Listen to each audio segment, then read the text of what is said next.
if you want to talk about a movie that is full of violence, full of profanity, full of a lot of things that you could say are wrong in the world, right? Mm-hmm. And with all that being said, there's nothing in the movie that glorifies violence. It's not a movie. It's a very positive movie, but it's a very negative. It shows a very negative light on things that are negative. You know what I'm saying? It does. You don't leave the movie like, man, I want to get shot like, oh boy. You know what I'm saying? Like, But man, you I know, want. I know a But lot of people in the church, man, have seen that movie, and they say they never. They say they never seen that movie. See that this is the thing. This is the thing. This is the thing, right? How can we? Because I think that we're not effective. Now we're not effective in the church. Right. Obviously, you know, there's a tide that's rolling right now across the land, right? And it's a big divide. And I was waking up, I was up today, and something just kind of hit me. Right. And I was saying to myself, man, you know, here we are as a black people. We've been through a lot of things as a people. Right. But I also know that we have a lot of white supporters that support the black movement. Right. That if because I started looking at the percentages, because every white person, man, don't hate us. Right. Right. There's a I would say the power, the people that have the influence of the country, right? But there's a large group of people that if something went down, I know there's a lot of white people, man, that'll support, because there was in every movement with Martin Luther, with Malcolm X, Martin Luther King, there was white people that died with him on the front line. So in a sense, slavery too. We not by ourselves. Even the slave masters, a lot of the slave masters didn't treat their slaves like the white supremacists did. Right? They didn't even whoop their slaves. Maybe when somebody came around, because they didn't want nobody to know. But my question that I want to, and I'm kind of prefacing to say what I'm about to say. Right.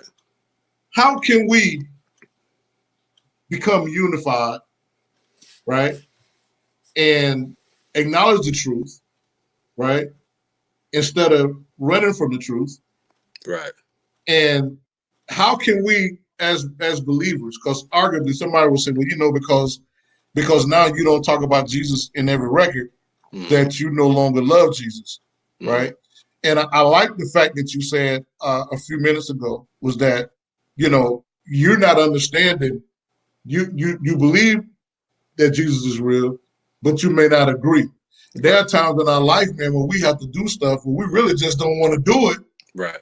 But we have to do it. God mandated. You know, He closed every other door, and we got to walk through this door, and we may not even understand why we got to walk through it. And I think that is a very transparent statement. I can't just let that slide and not say, because there's a lot of people in the body of Christ, man, that don't really understand what you just said. It's like, I believe, but I don't agree. And if they sit here and say they agree with everything, they'll be telling a lie. Because sometimes, man, it means you gotta love somebody. When you telling somebody, man, gonna slap you in your face, you turn the other cheek. Yeah. You be like, man, try Jesus, don't try me. Right. You understand what I'm saying? My point that I'm making though is that's humanity. Right. That's a person wrapped in humanity. And I think what we've gotten from in the church, we've gotten from the truth of our humanity. We pretend like we're superheroes. And I know personally, I've been trying to be better. I've been trying to treat people better. You know, just because somebody's different than me, you know, now I'm gonna control my space. I'm Rico. Let's Rico all day long, right? But I have to understand and accept people that everybody's not like me. Everybody don't think like me. How can we build the body up, and how can we build a world up, you know, without having to be cliquish and alienating people? Is that even possible, or is that a forever divide? Yeah. Another really good question. I think it goes back to what you said, truth.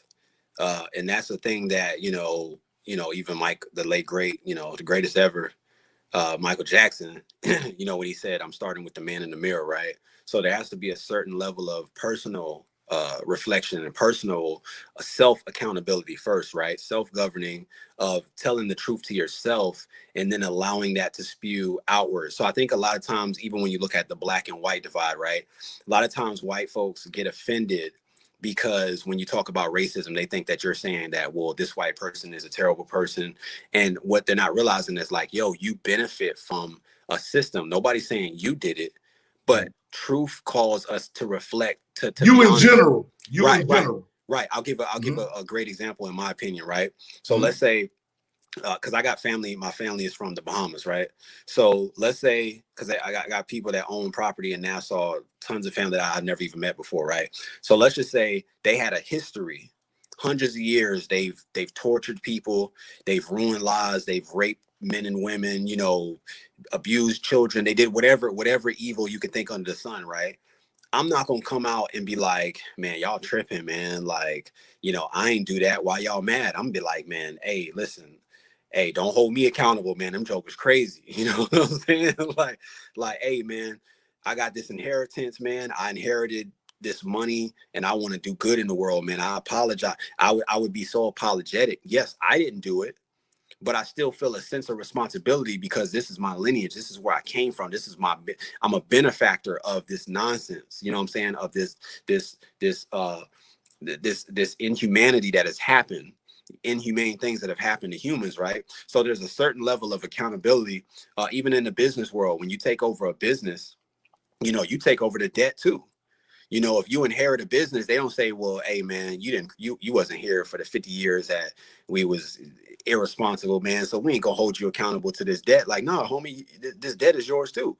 You know what I'm saying? The name, the logo, the buildings, all that stuff, the debt is yours too. And so there has to be a certain level of accountability to where it's like, we're not saying that all white people or et cetera. What we're saying is, like, I think Rico, you said it earlier, it's the powers that be, and it's a small percentage, but they have all the power, they have all the wealth. And so because of that, there has to be a certain level of honesty. Not only that, but even when it comes to blacks, I think that Martin Luther King, and a lot of people, they love to quote, evangelicals love to quote, you know, I have a dream and all that stuff is great, right? But they don't want to quote the Martin Luther King that said, you know, when he talked about integration and he said, I feel like I'm leading my people into a burning building. When he started to realize, wait a minute, black people need to go ahead. Now, you got to stop right there. Yeah.